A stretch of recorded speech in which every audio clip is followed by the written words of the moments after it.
Hi guys! Magandang araw sa inyo! It's me once again, June M. And welcome back to my YouTube channel dito sa ating June M's Kitchen. At ngayong araw na to ay magluluto tayo ng pork pata humba Cagayan de Oro style. Pero bago tayo magsimula ay inanyayahan ko muna kayong mag-subscribe dito sa aking channel at i-click nyo na rin ang bell button para ma-inform kayo sa mga susunod pa nating mga videos. At marami pa akong lulutuin para sa inyo. So kung handa na kayo, halika na, samahan niyo ako.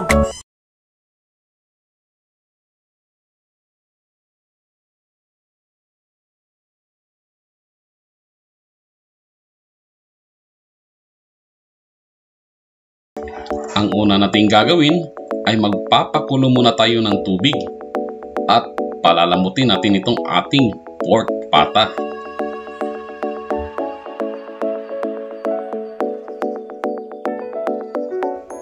Takpan lang natin ito at pakukuluan sa loob ng 20 minutes. At i-check na rin natin ito from time to time kasi ayaw din natin na manunuyo ang ating fluids.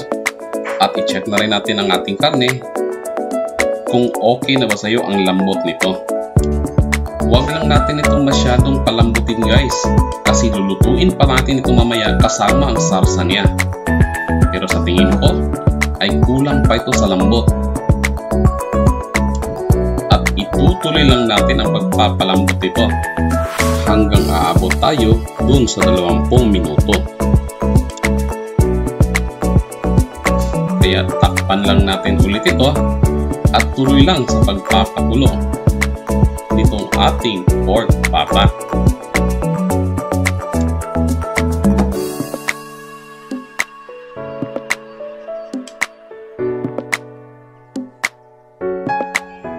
Pagkalipas ng 20 minuto ay ayan na, half cook na ang ating pork pata.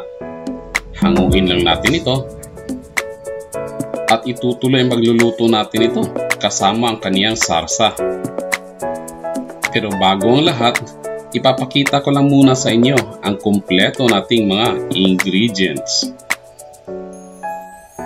Ito na ang ating kumpletong ingredients. Isa-isahin ko lang sa inyo ito guys. Magsisimula tayo dito sa bawang,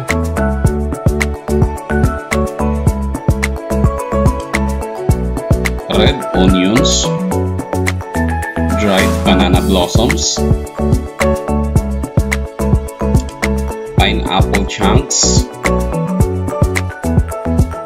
black peppercorn na ating dinurog, pork broth cubes para lasa-lasa talagin natin ng pork, star anise, bay leaves, salt to taste, at brown sugar para mag-neutralize ang lahat nating mga ingredients. Gagamit din tayo ng oil at saka soy sauce.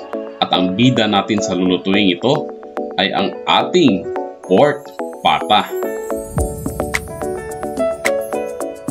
At iyan na lahat ang ating kumpletong recipe. Halika na guys at lutuin na natin ito. Okay, ang una muna natin gagawin ay magpapainit muna tayo ng oil dito sa ating kawali.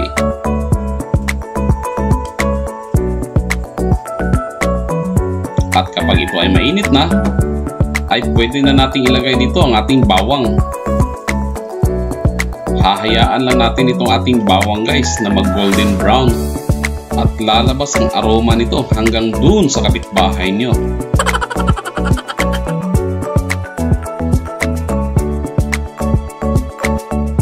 At kapag ito ay mag golden brown na, ay pwede na nating isunod ang ating red onions. Haluin lang natin ito ng mabuti hanggang sa lumambot na itong ating red onions.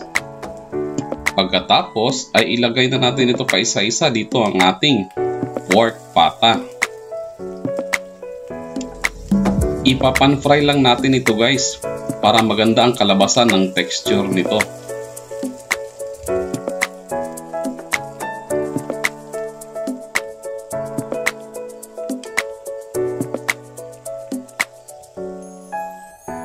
Ang ginagawa ko nito ay binabaligtad ko in every 3 minutes para pantay ang pagkakaluto niya.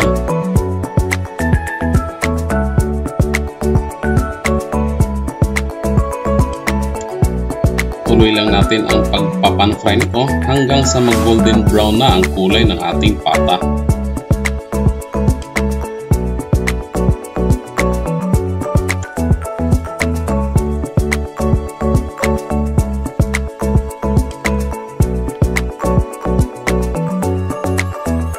At eto na ang ibig nating sabihin guys.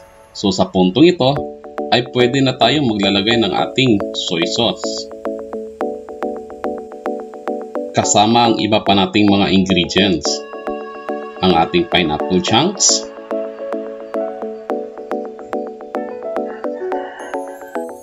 black peppercorn,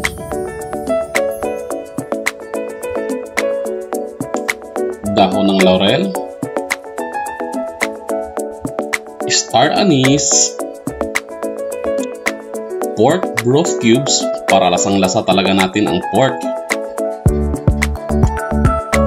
brown sugar para mag-neutralize ang lahat nating mga ingredients.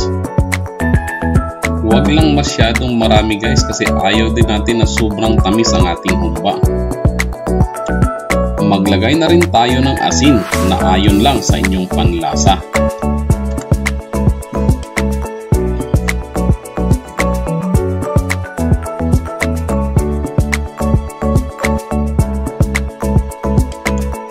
Pagkatapos ay haluin lang natin ito ng mabuti. At pagkatapos nito ay ipapareseko lang natin ito ng sandali.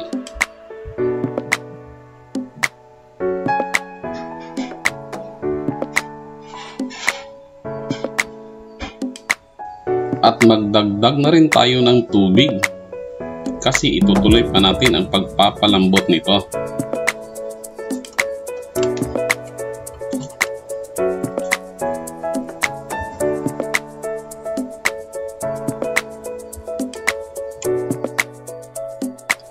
Takpan lang natin ito at itutuloy ang pagpapalambot sa loob ng 20 minutes in low to medium fire.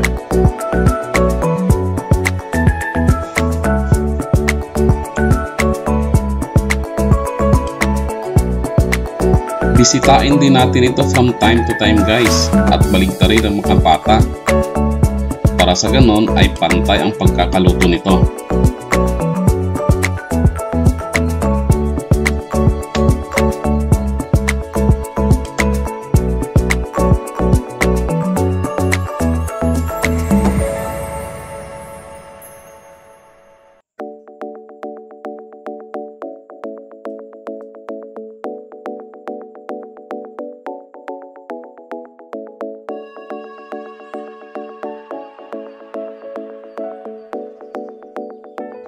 At pagkalipas ng 15 minutes ay ayan na, malapit nang matapos ang ating pork pata.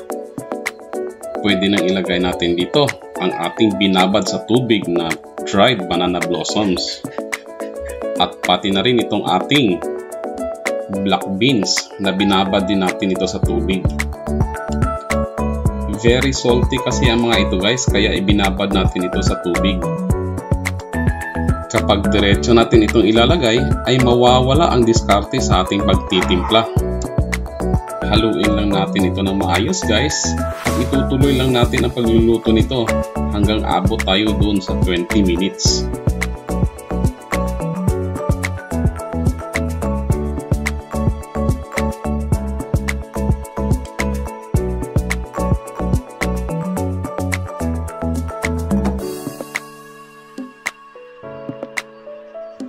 At pagkalipas ng 30 minuto ay ayan na, luto na ang ating pork pata humba. So sa puntong ito guys ay pwede na nating patayin ang ating apoy.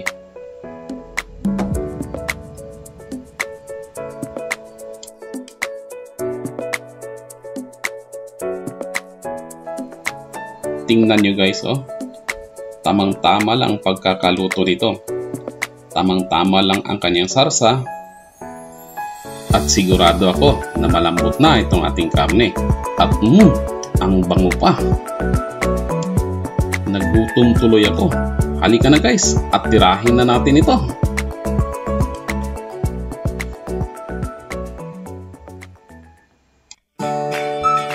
Sana guys ay nagustuhan ninyo ang aking video.